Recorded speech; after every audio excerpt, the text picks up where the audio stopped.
The history of Chile is just like littered with cider. In this area where we produce, cider was the most important part of the economy. They measured your family's wealth based on how much tank space you had to produce cider. When they wanted to build a road to get to Valdivia, they taxed cider. That's where they got the income to build the road. Hello, my name is Ria Windcaller, and I am the producer and cider MC of this weekly podcast, where we speak with makers, cider enthusiasts, and folks within the cider trade from around the world. Bringing us into episode 421 of Cider Chat, we heard from Eli Shanks discussing the Chilean cider scene. We're going to be hearing more from Eli. He is our featured guest this week. He is based in Chile currently. He's originally from Massachusetts. You're going to be hearing about his full journey from one point in Ciderville all the way down to the Patagonia region of Chile, what he's doing down there, and also talking about some of the traditions. And what I really learned in this episode was to try not to categorize Chile. I'm going to be talking about some stats about the country itself, and I did do a little faux pas. I said that from north to south, it's actually the longest country in the world from north to south, and I said it was 26,000 miles long. It's actually 2,600 miles long, a little bit shorter than 26,000, but still a really, really long north to south region, all coastal. And as such, you're going to have a lot of different things happening up and down that coast. And he's going to be getting into that a bit, talking about some of the history behind that. And I think it wowed me, and I think it will wow you. We'll also be tasting 3 ciders during this conversation. One from a cidery that is called Punta de Fierro, and that is where he and Carlos Flores produce cider. And they actually use a bicycle to grind up the apples. I'm going to have, of course, photos and also some videos too of this. We also had some cider from Chilean Cider. That's a cidery owned by René Galindo. And one cider was made with a very special indigenous berry to that region, maqui, and the other was made by using the technique where you grind up the apples and then allow that ground up pomace before you press it to do what is called a maceration. So it's kind of sweating there. Oh, the ciders were delicious. The conversation was wonderful. We had a delicious plate of cheeses and charcuterie. And yeah, so stay tuned for that. We're going to be rolling to that episode very shortly, but I do have a wee bit of news first from Out and About in Ciderville. Cider Chat is listener supported, meaning that we rely on you out there in Ciderville to share the word that there is a cider podcast that is celebrating cider worldwide and has so many resources. So definitely consider downloading the info flyer that you can find at the support page at ciderchat.com, posting it in your tasting room, putting it on your favorite bulletin board, taking a photo of that and sharing it and tagging Cider Chat on one of the social media channels.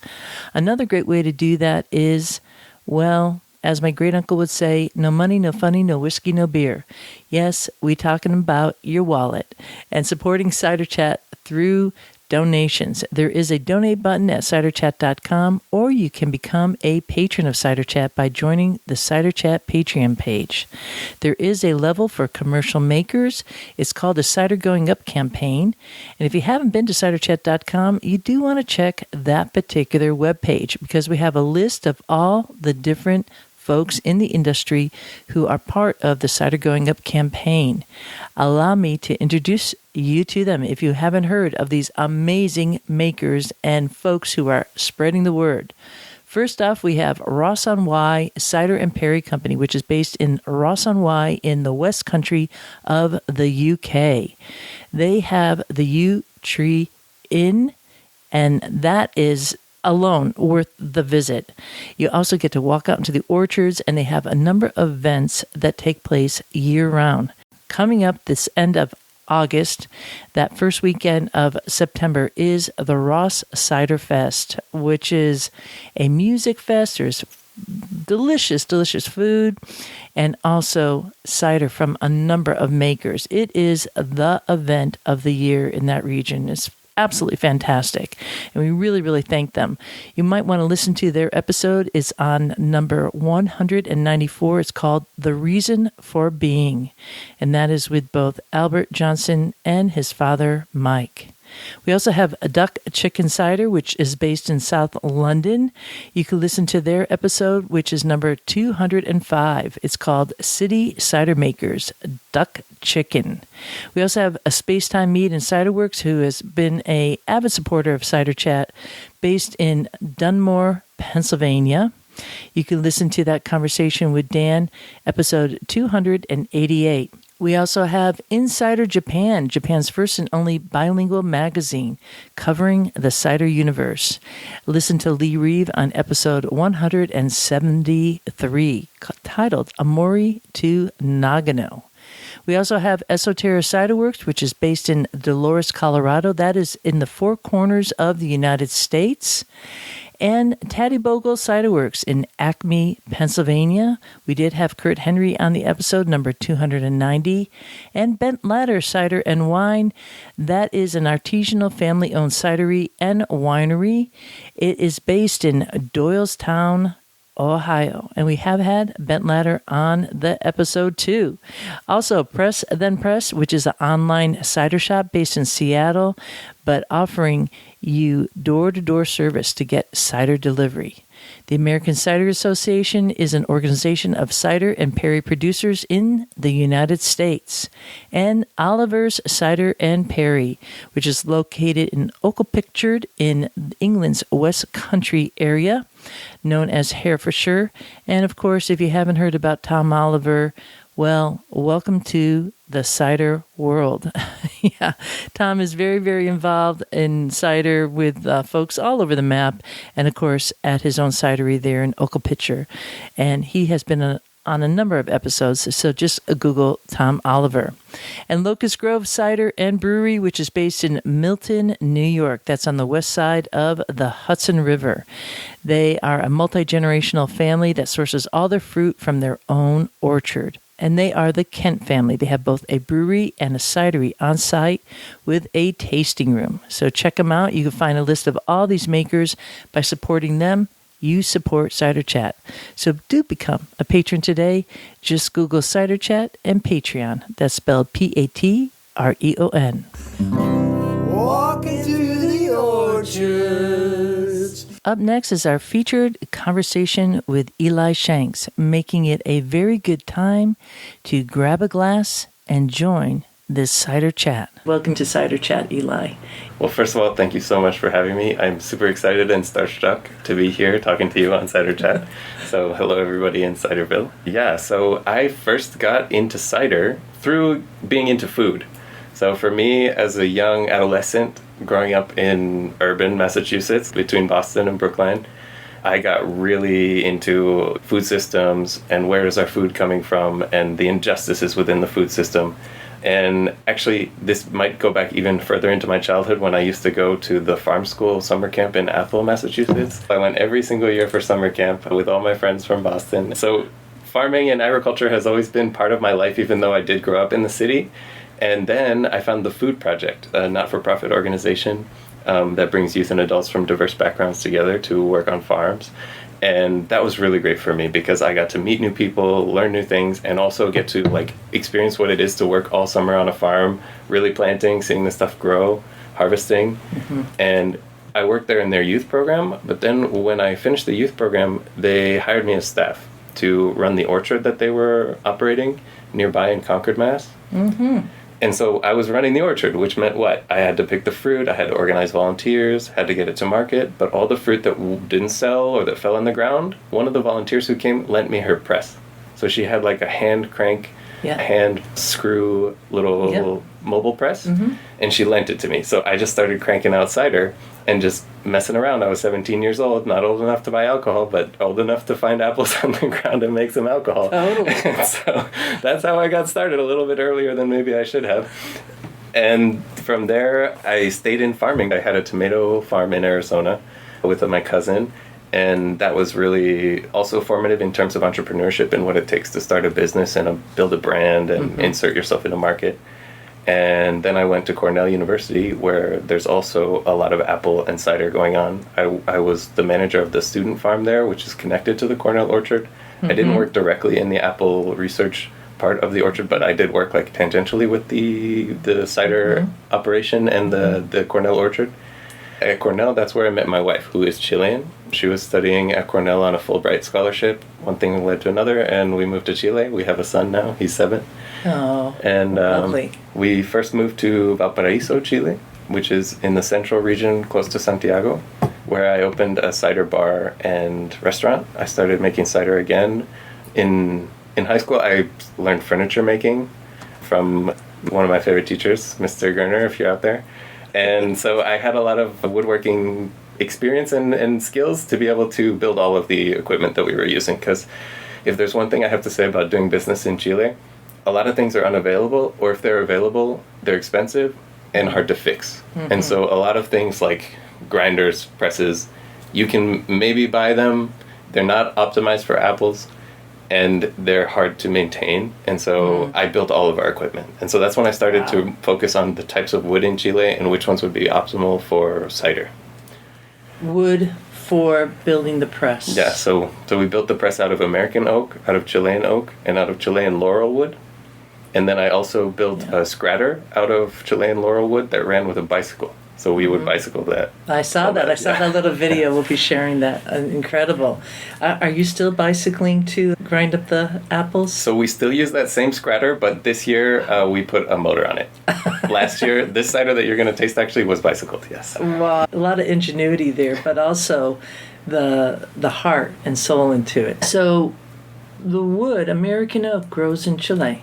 No, so American oak can be gotten in Chile. Okay. Usually it's recycled old wood. Oh. And actually, Chile has so much cool history and just random factoids that I adore. And one of them is this one, that a lot of ships would come to Chile to take different products, whether that's copper or mining products, gold, silver, whatever, back to the States, back to Europe, and they needed ballast on the way over. So they just filled the ships with old oak trees. And then people here, sorry, I think I'm still in Chile.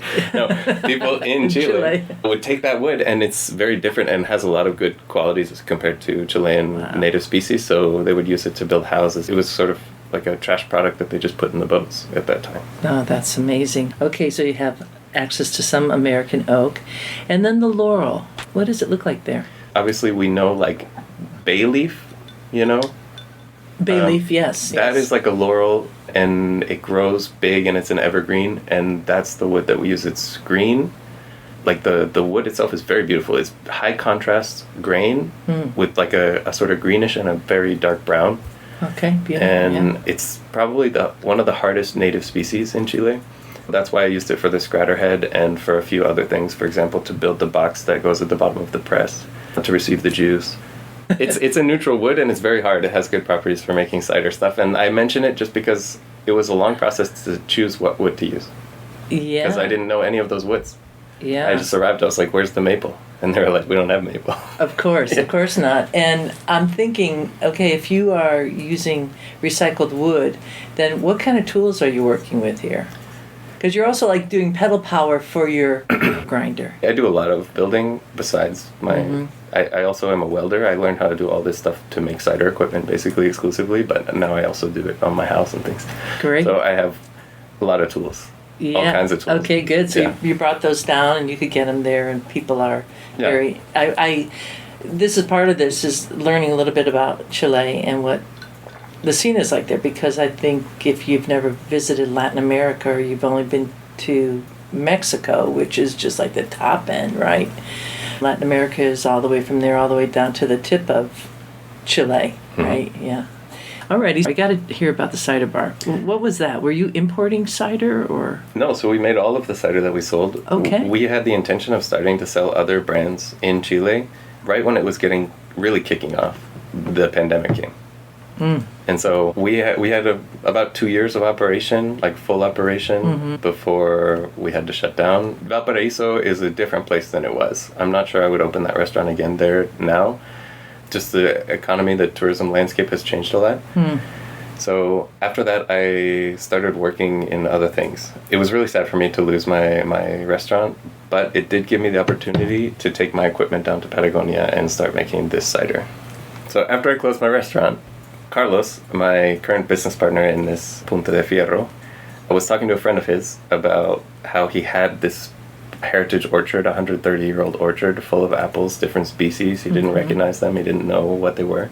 But he did want to make cider. And he didn't know how to do it. He tried to do it. He had a few trial runs that didn't work out. And so he was talking to a friend about it. And she said, oh, I know this like American guy. He makes cider. Let me put you in contact. So he called me. And at first he was like, I'll pay you for your time. Come consult. You teach me how to make cider. You be here for a week. Teach me how to make cider. As we know in cider, it's a little more complicated than that usually. Sure. But I went down there and we talked, and I started to tell him about the different things he was going to have to buy, fermenters, scratter, press, and I was like, well, wait a second, I do have all this stuff just stored away since I closed my restaurant. Why don't we do it together? And so that's how we got started, and it turns out we have just like a really good synergy when it comes to building a business together. He's an architect. He's really good at taking care of like the business bureaucracy aspect, getting us permitting and all of that stuff.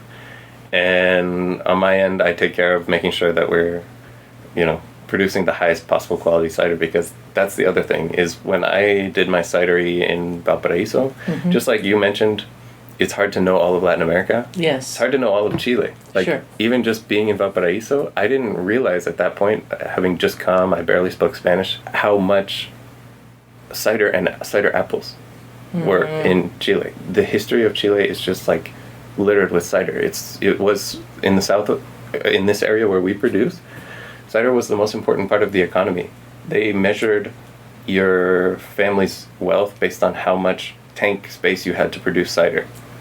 When they wanted to build a road to get to Valdivia, they taxed cider. That's where they got the income to build the road. They taxed it in terms of people selling it, or your tank space, or your tank space. So they would go to your house. Every single person produced cider in their home.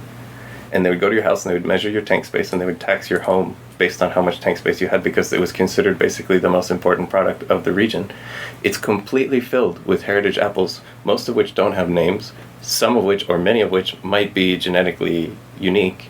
And so there are projects with the university in order to like analyze them, maybe start rescuing a few that might be in danger of extinction. So from the 13 cider orchards that we work with in Cayumapu, which is this small sector north of Valdivia, we have identified 18 varieties that we consider to be cider apples. They press well, they have good tannin, they have good complex sugars, and they have good acidity, right? There are other ones that we've definitely identified as eating apples, other ones that we just haven't gotten to, other ones that are definitely cooking apples. So you can tell the history of this place, because people came, they settled into a certain plot of land, and they planted their orchard, and the majority of that orchard was for cider. My goodness. Yeah. Wow, that's so cool. I want to understand a little bit more about the tanks, because I know that the history, as I understand it, the apples came over probably from the Spaniards.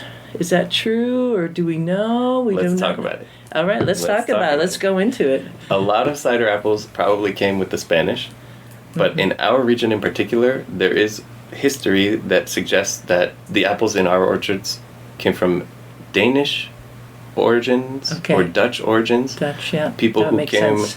who were living in Peru, settled in Peru. So Valdivia, as an area, was one of the stops on the route around the Horn. Before the Panama Canal, boats that wanted to go from Massachusetts to California would go around the bottom. And they would stop in Valdivia. So Valdivia built up and then started to get attacked by pirates. It got taken over by pirates, attacked so much by pirates that it became like a pirate center or hub, and it depopulated, right? So depopulated, okay. Even like all of the Spanish settlers, the other types of European settlers, as well as the native Mapuche and other tribes that might have been in the area, left because there were too many pirates.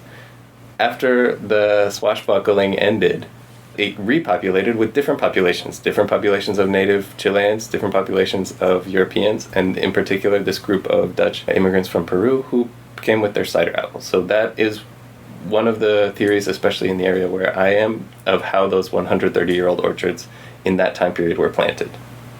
My goodness. There's another theory. Okay, go for it. I want to hear that it. some of the most tannic apples arrived even earlier than the Spanish from Viking explorations in Chiloé, which is an island about, let's say, 3.5 hours south of where we are. And it juts out into the Pacific Ocean, and it's got its own, in a lot of ways, its own flora. It's got its own potatoes, its own all sorts of different plants. So apples fit right in with that sort of possibility. Anyway, there's all sorts of rumors. Not all of it's backed up by like historians' research, but yeah. Well, sometimes the oral history is more powerful than the access to any kind of written history that might not even be there at all. So we thrive on oral traditions. That's what we're doing on Cider Chat, is telling the history of cider currently in the world. And it makes sense. I mean, the Vikings were just amazing explorers. They went everywhere.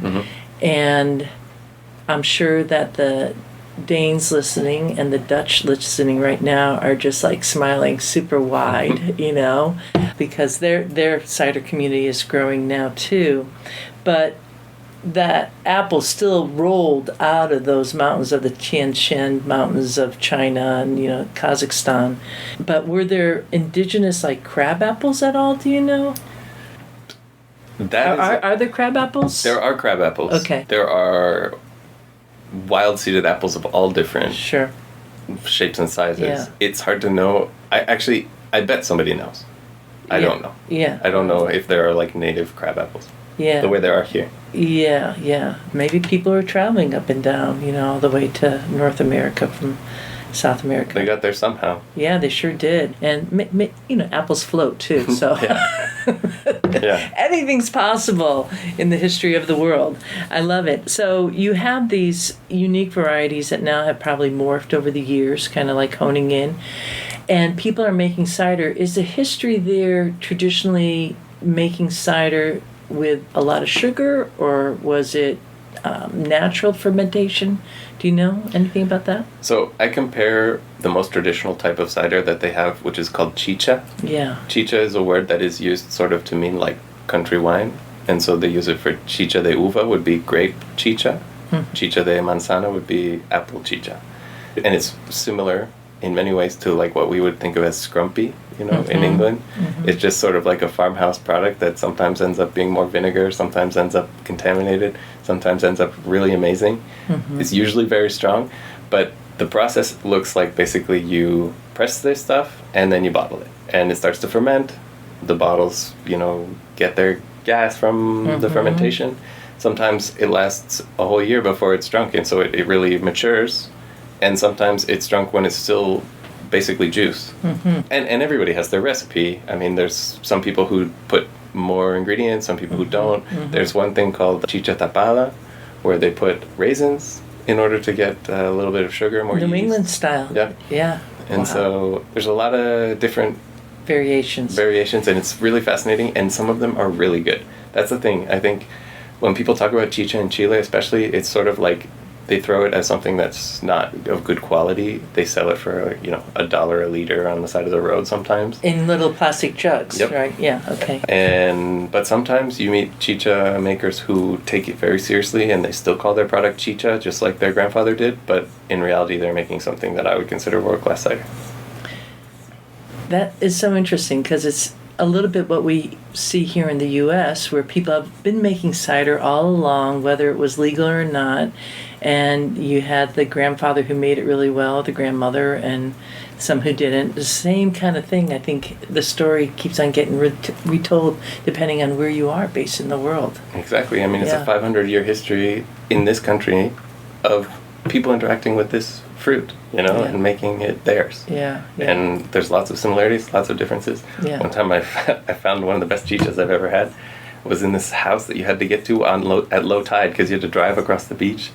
We get to this guy's house, and he greets us at the door with mate in his hand, you know, this traditional tea from South America. Okay. And he's like, do you guys want some chicha while we wait for the tide to go back down so you guys can get home? And I was like, sure. And he pulls out this huge 5-gallon glass jug and starts serving it. And I was like, this is incredible. It's not oxidized. It's not got any issues with it. It fermented cleanly. And it's just like some of the most interesting aromas from the apples that I've ever tasted in my life. Wow. And you can really find those things just hidden away, in somebody's basement. That is fantastic. Yeah. And that's exactly what we want to be hearing. And how cool that there is already an appetite for that. So there's knowledge in Chile, north to south. I mean, just to give folks a little idea of the stats, the facts of Chile. Lengthwise, it's like one of the longest north to south countries in the world. It's like 26,000 miles. I'm not sure what that is in kilometers. I'm going to say 4 something plus, maybe 5. And then at its narrowest spot is like 53 miles across, which is almost a little bit more than Luxembourg, which is a very small country, and maybe like up to like 300 miles across at its widest section. So a very long, narrow coastal up the entire west side of South America. The lower cone, let's say. The southern cone, as it's called. The southern cone. Yeah. Okay. So the bulbous part above, mm-hmm. and then there's the southern cone, and Chile is the west coast and the bottom. Because it's so narrow, it's a very coastal climate, so you have that, but you also have mountains, huge mountains. Let's give listeners a sense of at least for where you are based, because I don't think I fully know, and I'm sure a lot of people listening don't really, we see stuff in like National Geographic or magazines or documentaries, and don't have a good sense of the people or the topography too much, or accessibility even, and modernization. So can you give me a sense of that? Sure. Yeah, what you're saying is so true. It's an incredible diversity of different climates, from the driest desert in the world in the north of Chile, all the way down to places where it rains 350 days a year. They can't even build in the soil in Caleta Tortel because it rains so much that they have to build everything on posts. It's an entire city, all the plazas, all the schools are built on like posts above the ground because it rains so much. Just crazy difference in climate. Then you have the mountains, you have the sea, you have these like super fertile central valleys, right? Between the mountains and the sea, that's where some of the best wine comes from, mm-hmm. right? Where we are, in Valdivia, I like to describe it as like Seattle type weather. It gets pretty hot in the summer, it gets pretty cold in the winter, but never that cold and never that hot like it is here, right? Okay. And it rains a lot. Rains a lot. Yeah. So year round. Yeah. Year round. Okay. We take full advantage of that in our cider production because the cold 6 months of winter are really good for a very, very slow ferment. So we like to keep the fermentation super slow. Hopefully when you're trying it, you'll notice that it doesn't have a lot of yeast flavor. Mm-hmm. That's what we want to keep down. Just given how aromatic and interesting these apples are, we wanted to let them speak for themselves and not cover them up with gas, with sugar, or with yeast. Mm-hmm. But anyway, you were asking about the place. It's so, in many ways, modern, in many ways not. We live off of a highway, there's cars going by, there's universities, there's libraries, there's a downtown that you would recognize, But on the other hand, there are people who live where you can only get to by horse. There are people who take a wheelbarrow when they go to the supermarket, because they have to just walk back. There's no road to where they live. Mm-hmm. There's certainly constant evolution. Right now, the area is going through a process of what they call like parcelization, where what used to be relatively big or gigantic pieces of land that were owned by one family are getting cut up into smaller pieces and sold to people who want a country home, people who want a summer home, and they build a little house on it. And that's been super detrimental to the ecosystem and to the economy, like the rural economy, because people who come tend to cut all the apple trees down, because all of these plots have apple trees. So these 130-year-old, unique, irreplaceable apple trees are lost when people come in and build their new summer house, right? And they bring their dogs with them, and the dogs wreak total havoc on the local fauna. There's this type of deer, which is like a pygmy deer. It's like this big. They're the most adorable thing ever. He's holding his hands right in front of his chest. He's a big guy, but it's like the size of maybe like a fox terrier or something. Yeah, you have to include a picture of them. They're the most adorable thing. There's a service you can subscribe to where they just send you a picture every day of a pudu. They're called pudus. Yeah. And they're being completely devastated by all these people bringing their dogs. Everybody who has chickens, the dogs eat their chickens. And so the whole parcelization thing, it's the story of rural Chile. I mean, it's this you can tell this story in central Chile, in southern Chile, all over people are doing this. And it replaces basically all of the interesting and wild endemic species with dogs, because the dogs are just devastating. Well, that's sad to hear, and that's a story that we see from like Sebastopol in California to Normandy, France, and the UK. We just saw that recently too. That sounds a little bit like gentrification to me. You know, I'm sure the beauty of Chile is what's drawing people there. Maybe the economy too is probably affordable for folks to do that, and now we live in a world economy. Chile is one of the highest producers of apples in the world. I think it's in one of the top 10 producers of apples and exporting of apples, and these are primarily eating apples to other countries. The U.S. imports Chilean apples and different products. But our goal here is to like really get folks stoked about the cider and to really help put in, I hope, like not just a drop in the water, but you know, a ringing bell to have folks say, hey, you know, you really have a national treasure there. So what is the government support then for the Chilean makers, the cider makers? And if it's just kind of like an average thing happening for everybody, is there a consciousness, an evolving consciousness, if you will, currently in the country for apples and preservation? Absolutely. Yeah, you just mentioned it. Chile is one of the largest producers of apples in the world. They're very fortunate to have a climate that produces great apples, but also is in the opposite season from the global north, right? So when the apples are out of season here, they're in season there. Yeah. But that doesn't take into account the apples that I'm talking about. In the area of Valdivia, it's estimated that there's the capacity to produce 4 million liters of juice every year just with these apples that fall on the ground that nobody harvests. Wow. So we're not even, like, when we talk about export apples, that's what we call industrial apples. That's just the industry, the ones who pay taxes, the ones, not the ones who are falling on the ground, who are planted in somebody's backyard. There's a forest of these apples. People talk about arriving to this area, and the descriptions are just that it's covered in apples. That this, like, a description of a region that's just full of apples. Pablo Neruda, one of the most famous Chilean poets, described it that way. Yes. So when it comes to getting a little bit more knowledge about this and spreading the word, I co-founded an organization called COSICHI, the Chilean Cider Collective, and we were working directly with people. One of our founders works in the Department of Agriculture in Chile, and we're hoping through all of the efforts that we're doing, including being on this podcast, that we're going to be able to help spur the momentum to get what we call like a table. So there's a wine table in the government. They work with the industry in order to help the industry thrive, export, whatever it needs in order to be able to grow and flow.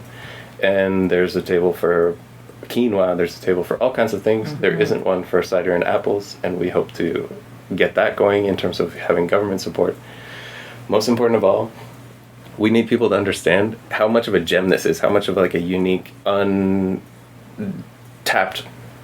thing is going on there. Because when you think about places full of cider apples, it's you think of France, you know, you think of England, you think of Spain, these countries with tons of cider apples and tons of cider history. Chile's out of the conversation, but it has all that heritage. It's got all of those cider apples just the way that those other countries do. Mm-hmm. It has the potential to be one of the world's focal points of cider because it has thousands and thousands of kilos, metric tons of cider apples growing every year. Most people are not harvesting their cider apples, and those apples turn into really great cider. And so our goal with COSICHI is to help local producers turn their ciders from whatever traditional cider making methods they are doing right now, help them make them into ciders that can win awards. Ciders that are not oxidized, ciders that have all the characteristics that judges are looking for at award ceremonies, so that we can start to get the word out there, mm-hmm. so we can start to send it. Then we're going to help those producers send those ciders to the award ceremonies, to the competitions, international competitions, so that we can start to get the word out there. We participated in Glint Cap recently, and so did several other Chilean cider makers. We won silver. They also won silver, and a few others won medals as well. And so that's just really encouraging. And I think that if we help people improve their ciders through different workshops that we can conduct, then we'll be able to get the word out a little bit more. What I'm hearing is there's a lot of apples, and you said there's like forests of apples, which makes me think of like Kazakhstan, Yeah. the wild apple forests of Kazakhstan, where apples are everywhere. Is that what we're talking about here? So that's the way it was described historically, and these are planted apples. Yes, It's not like I got that, yeah. Not wild. Yeah. But you go to, for example, one of the orchards that we work with, Andrea. She's a country woman. She married into this property. I'm not sure what happened after that, but now she's in charge of it. And, oh my God, this thing is gigantic. And the trees are huge. And the apples just, they fall and they cover the ground like a carpet. For Wow. real. But And that they're growing well there, then that says a lot. Yeah. And probably, are they low spray, no spray? Do you know about that practice there? So pretty much nobody has fertilized or sprayed these trees in their entire lives. That's as far as we Low can tell. nutrients. Yeah. Wow. And so in our case, we've intervened the orchard. We've started to do like rejuvenating prunes, Okay. and we plant like botanicals underneath in Yeah. order to help with like bringing pollinators, helping keep down weeds. So Carlos, in his orchard, he manages it as like a food forest, like with multi-story food production. Okay. Most of the orchards, if they do anything besides grow apples, they have sheep. And so all the apples that are falling get eaten by the sheep. The sheep are like under there keeping the grass down. They were originally planted that way. Most of the apples have like a 6-meter center, which is, what is that, like? That's like 20 feet. 20 feet center. Between trees. Okay, Yeah. pretty standard in that way. It sounds much like a Normandy type of setup with the animals underneath. They have like a small flock in the wintertime. So let's say the ones that are eating these apples are the ones like that they keep every year. And then in the springtime they lamb and they have a lot more sheep for the summer. Very good. Just hearing that is really exciting because that's not really a practice that we see happening in the U.S. at all. And the fact that that's already part of the culture there really sets you out as a unique region in that way for apples, on top of the amount of apples. So we're imagining in my mind unpruned orchards that are just producing. How do the apples look that aren't, really, are they kind of gnarly looking apples or what? So we've got all kinds of the ones that we use. There's one that's called cabeza de niño, which is like kid's head. Because it's a big old apple. Okay. The size of a kid's 20 head. pounder, yeah. Yeah. Wow. And then we have these ones that we named our cider after called Punta de Fierro, which is like a round apple that's super hard. It's like, it weighs a lot. It's the last apple that's ready of the season. It's very red and it's very dense. Very dense. And what's the profile of like eating? Is it a spitter or? No, that one's like a sweet, sharp. Okay, It's like okay, pretty acidic, but very sweet.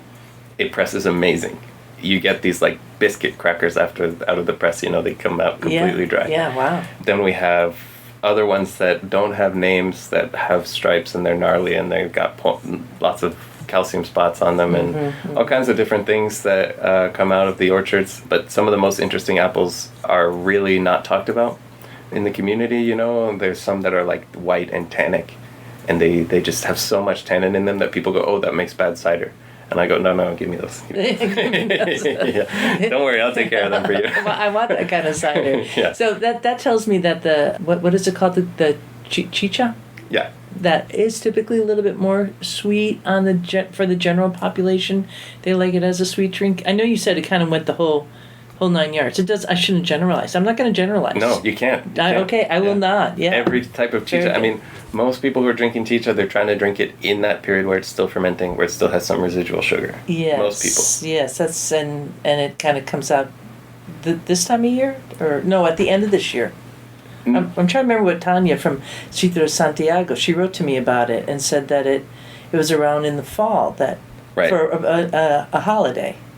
Well, so it's a long country. So, and also the season is pretty mild. So we're harvesting apples from February to June. Okay. So it's a pretty long apple season. Yeah. I think compared to the U.S., I think it's a little long. People down south are starting to harvest apples in July and can go to December. Yeah, so it's About the same, if not a little longer. Yeah, it depends on where you are in the region. But, just speaking to folks in the southern hemisphere on the other side of the world, that sounds about right. Because different apples for different months, right? We have early apples and late apples. Oh, my goodness, there's just so much to talk about here. Yeah. All right, well, so you were talking about this woman and the orchard that she has. So you are taking the apples from that particular orchard for your cider. Are you working with multiple orchards, though? Isn't that true? Right. So our orchard, the one that we actually have on site, is 22 trees. So this cider that I brought with me is 100% from our orchard. But we decided to increase production this year by associating ourselves with other orchards. It's worth talking about the fact that I worked in rural development basically from the time I arrived in Chile, doing first an internship at the University of Chile. Working with horticultural producers, as well as mushroom harvesters, as well as producers of chacolí, which is another fascinating conversation. It's a native Chilean type of wine that is unique to Chile. Totally should be a stop on the cider tour if we're gonna do one time. But so working in those very rural areas, communities that have very few resources, a lot of lack of job opportunities, and so we try to help them turn their country's lifestyle into income. And after that, I also worked at a foundation where we did the same thing from basically in 8 regions from the northern, almost desert part of Chile all the way to almost where I'm producing now in the south, working directly with different communities, different organizations in order to get more income into their areas. And then the most important of all, I worked with 2 wonderful people, Pamela Villagra and Consuelo Poblete. Pamela is an internationally renowned gastronomic journalist. She writes about gastronomy, and Consuelo is just the world's greatest ambassador for this region of Chile called O'Higgins.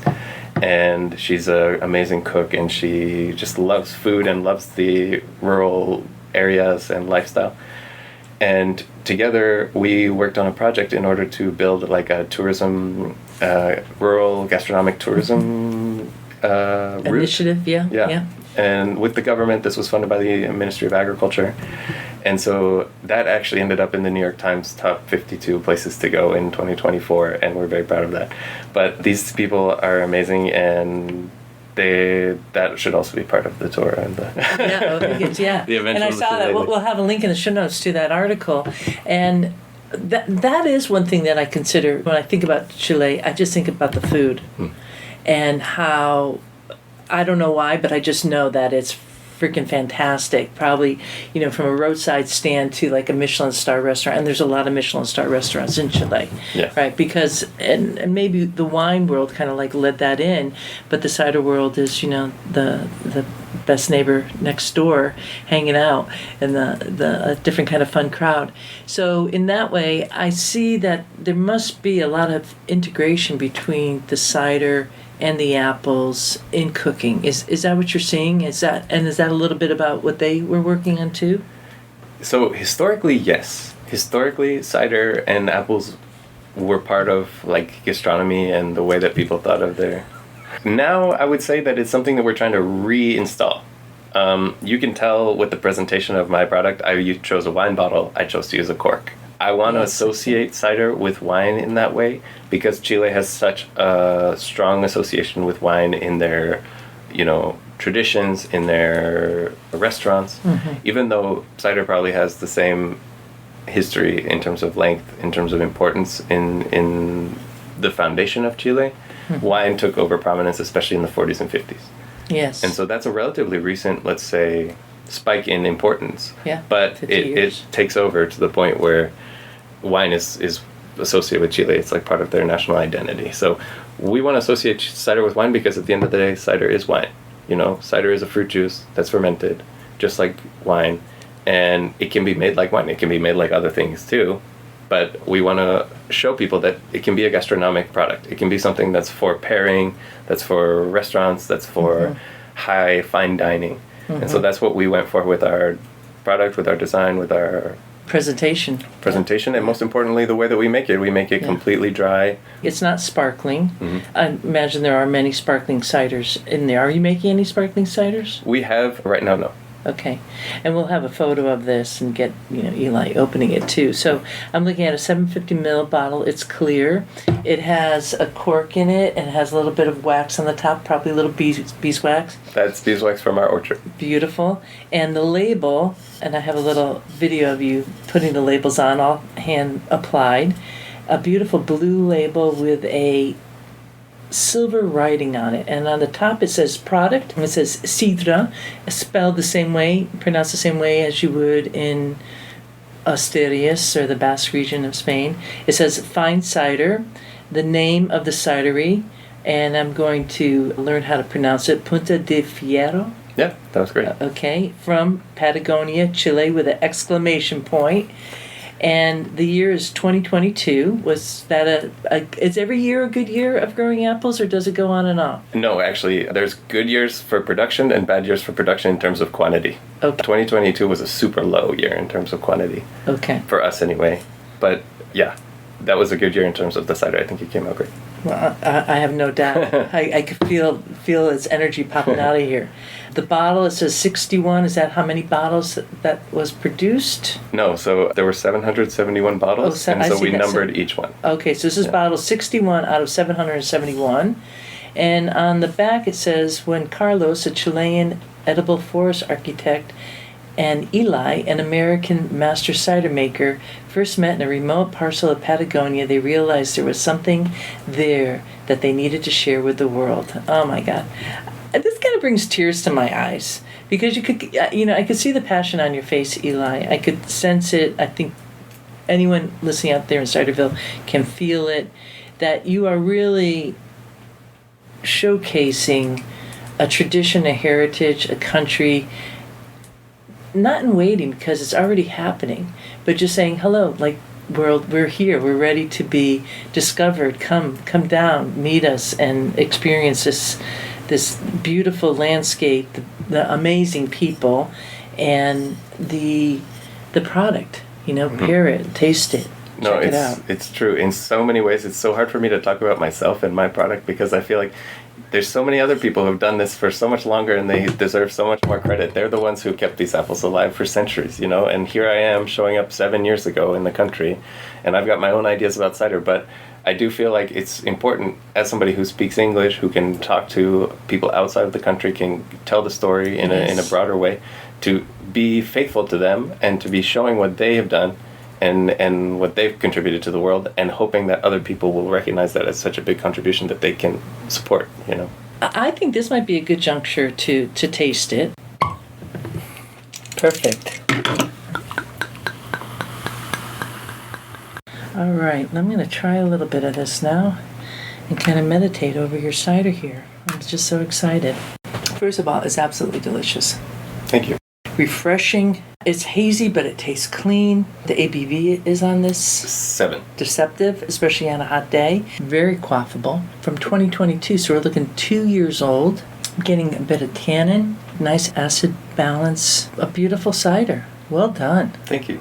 One of the things I love about these apples is from only our orchard. They do have body. It's a longer taste. When we say body, I experience that as a full mouth experience. It's not just drawing on the roof of my mouth. It's not just drawing forward. My entire mouth is just opened to this apple. Feeling like I am sitting down in the cidery there, and I could hear the birds singing, and maybe laughter out in the background, and a nice coolish kind of breeze happening, and smelling the grasses. Like everything's coming through in the glass. Yeah, and that's the beauty of having something from an artisanal maker. It's bigger than something that's in a big, giant industrial setting. You feel the richness of that love that was put in there. And that's come from that earth. That one single orchard is just outstanding. 2 years old, 6 months fermenting. In order to maintain a very slow fermentation, we do several decants. Built a super tall cidery, so we can have multiple levels. And so there's 5 levels that the cider can travel down only through gravity.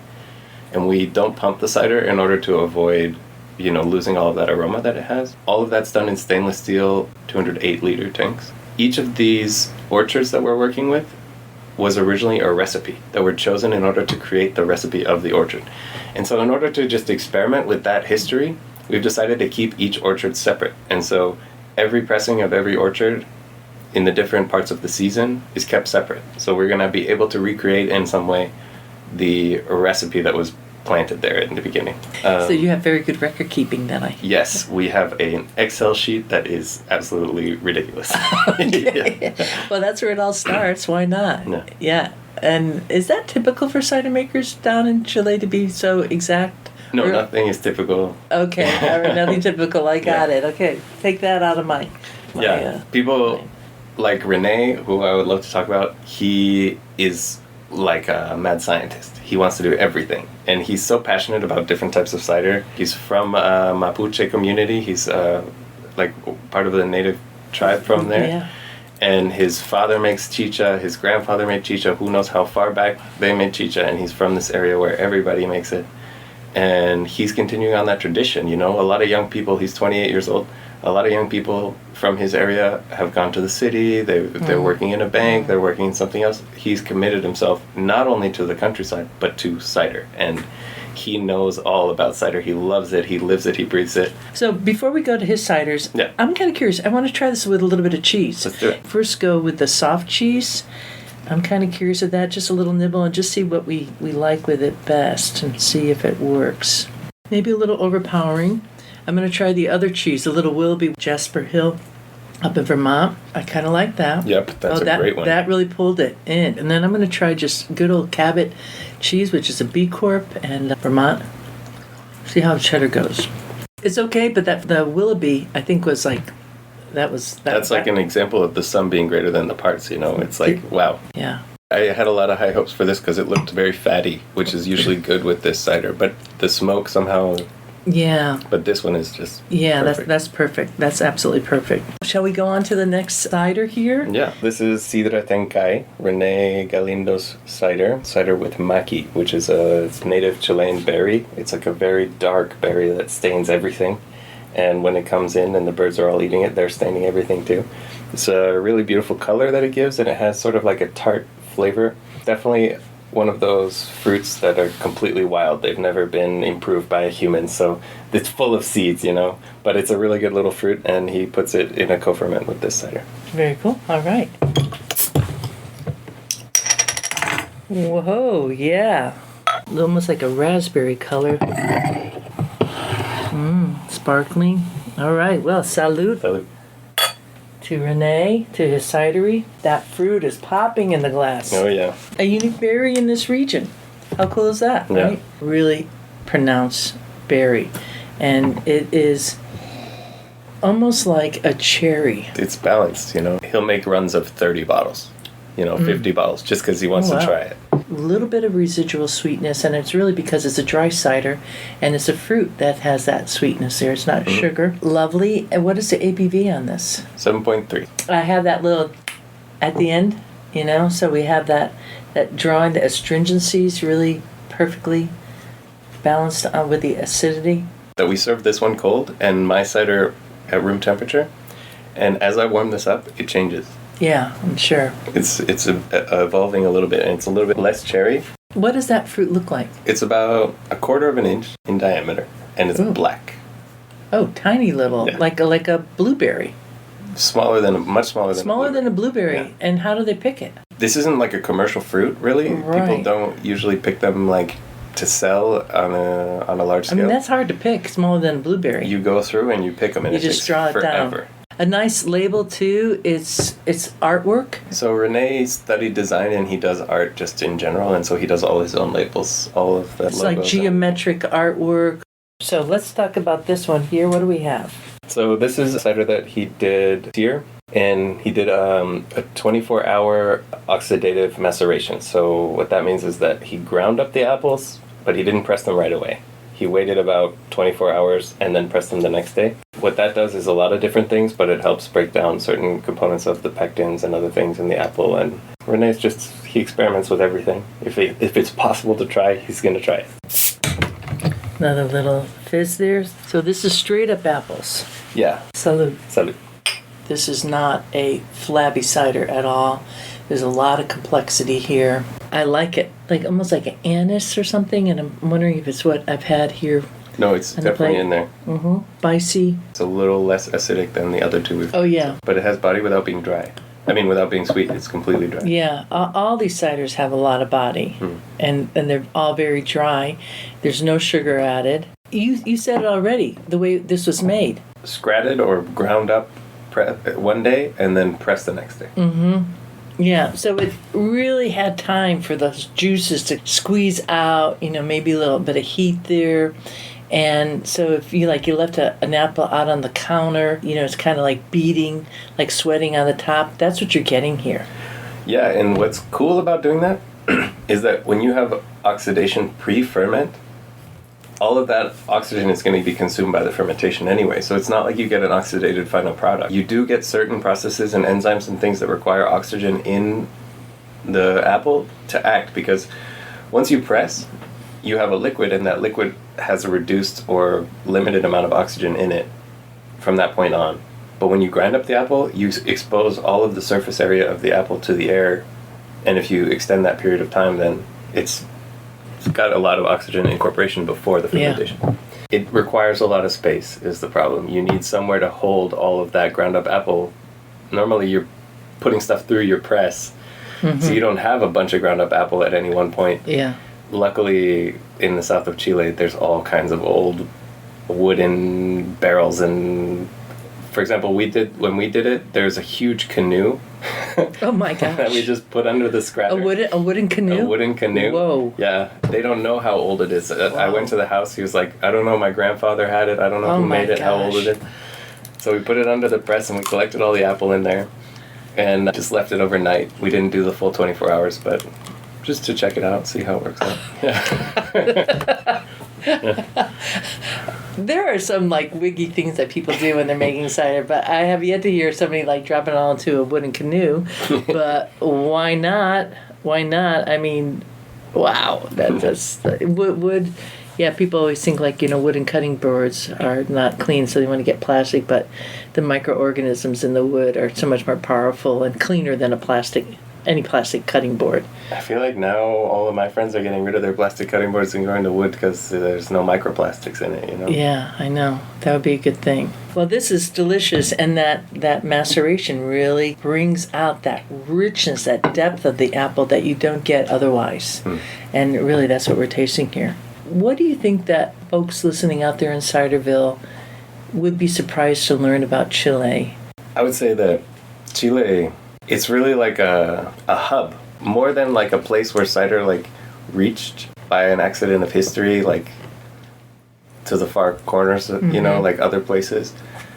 It's a hub. It's a place that made cider theirs, where you can really experience a huge diversity of cider. That's why it's so hard for me to answer you what's Chilean cider like, what's Chicha like, because it's a whole world unto itself. Much like other places that are hubs of cider, France especially, or even Spain more than France, they tend to define what cider is and only do it in that style. At some point there were more different diversity. Well, that's still alive in Chile. And going further in that direction, I don't want to say that it's going back in time in terms of technology or development, because really it isn't. You'll feel at home there just the way you do in any other country. But it's going back in time in terms of the life that the countryside has. The cities still live from the farmland that surrounds them. Small family farmers still are by far the main source of food for pretty much everybody who lives in the country. So it's so live and vibrant. This thing that in the U.S., especially when I was growing up and I was learning about farming, and I was into going to the farm school, and I was into going to the food project, and I was learning how to be a farmer, and I was really interested in the food system and how our food affected the world. I was like, man, we need to reconstruct, we need to rebuild this local farming movement. People need to grow food locally, and we need to have wholesome and good production practices. Well, all of that's just still alive there. They don't have to rebuild it. It's still alive. It never died. Most of the food is coming from somebody's garden, somebody's huge garden, and they tend to it, and they take care of it, and then they send it to the city, and then you get it. It's the food system there, it's still local, it's still low intervention, it's all of that's still alive, and you can still live that experience, but in less we're taking care of it, unless people are going, unless people are seeing it, unless people are valuing it, appreciating it, telling these people with their words, their attention, but most importantly with their money, that what they're doing is important, we're going to lose it in Chile too. Every year, there's less people in the countryside. Every year, the average age in the countryside goes up by 1 year, almost. And so it's really a situation that's like a ticking time bomb. And for a country like Chile, where people rely on that food for everyday eating, you know, we go to the farmer's market every day. We eat food directly from the farmers every day. The day that those farmers are no longer there is going to be just like a complete culture, like complete shock to the country, because then they're going to suddenly have to switch to this industrialized food system that we use here in this country, that they use in other countries, and they're going to lose it, and it's going to be more expensive and worse than it has ever been. So before that happens, that's what I've dedicated the entire time that I've lived in Chile to, is how can we make sure that that never happens? How can we fortify this way of life so that it's resistant to that? Yeah. Well, that makes me just think one thought is go to Chile, spend your money, and show that you support this type of agriculture, this type of lifestyle, this amazing time capsule of living and way of being that is still prevalent there. That's worth everybody's time. Book that flight now. Thank you, Ria. Thank you so much. This has been so fun. Such a good way to spend the morning and talk about and drink some ciders. Find the show notes for this here episode number 421 by going to ciderchat.com. There's a little search bar. You could put in 421 or Eli Shanks or Chile, and that episode should come up. And if you're interested in doing a tour to Chile, if that piqued your interest as we were talking there, do let us know. After all, I lead Totally Cider tours both nationally and internationally, and your voice counts. So if this is something that jazzes you up and you're seriously considering, like, heck, I'd like to do a tour there, we would love to know as we make plans here. Again, just send an email to info@ciderchat.com and put in the heading Cider Tours. And with that, I leave you here. This is Ria Windcaller signing off for now. Looking forward to seeing you in Ciderville. We like cider, we like palms, we love orchards and having fun. There is a reason. There is a reason why we do it like this. Oh yes there is. There is a reason why we do it like this. Oh yes there is. There is a reason why we drink it like this. Oh yes there is a reason. We like walking through the orchards, dancing in the streets, smelling all the blossoms, kicking up our feet. We like cider, we like palms, we like orchards, having some fun. There is a reason. There is a reason why we do it like this. Oh yes there is. There is a reason why we do it like this. Oh yes there is. There is a reason why we drink it like this. Oh yes there is. There is a reason. We like walking through the orchards, dancing in the streets, smelling all the blossoms, kicking up our feet. Oh yeah.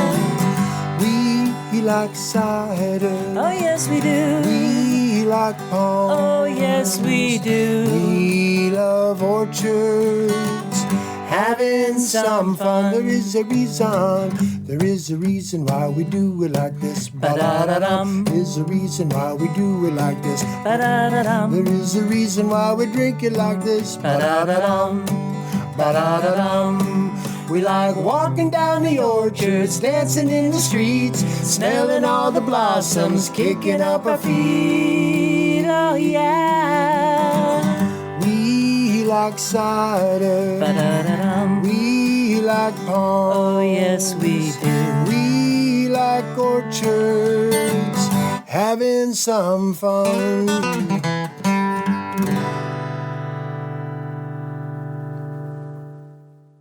Yeehaw!